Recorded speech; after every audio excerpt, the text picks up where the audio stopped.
మెదక్ జిల్లా వెల్దుర్తి మండల కేంద్రంలో రెవెన్యూ ఉద్యోగులు ఆందోళన కార్యక్రమం చేపట్టారు. వికారాబాద్ జిల్లా కలెక్టర్పై దాడి చేయడాన్ని నిరసిస్తూ నేడు రాష్ట్ర వ్యాప్తంగా ఇచ్చిన పిలుపు మేరకు రెవెన్యూ ఉద్యోగులు తహసీల్దార్ కృష్ణ ఆధ్వర్యంలో నల్ల బ్యాడ్జీలు ధరించి నిరసన తెలిపారు. కలెక్టర్పై దాడి చేసిన నిందితులను వెంటనే అరెస్టు చేసి కఠినంగా శిక్షించాలని రెవెన్యూ ఉద్యోగులు డిమాండ్ చేశారు. ఈ కార్యక్రమంలో ఆర్ఐ జయ భరత్ రెడ్డి, రెవెన్యూ సిబ్బంది పాల్గొన్నారు.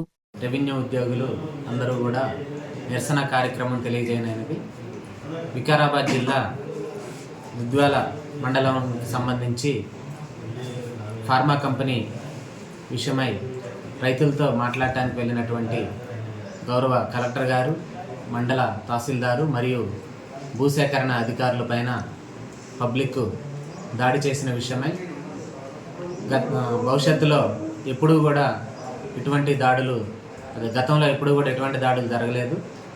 భవిష్యత్తులో కూడా ఇటువంటి దాడులు జరగకుండా ఉండాలని చెప్పి రెవెన్యూ ఉద్యోగులందరూ కూడా రాష్ట్ర వ్యాప్తంగా ఉద్యమం చేపట్టడం జరిగింది.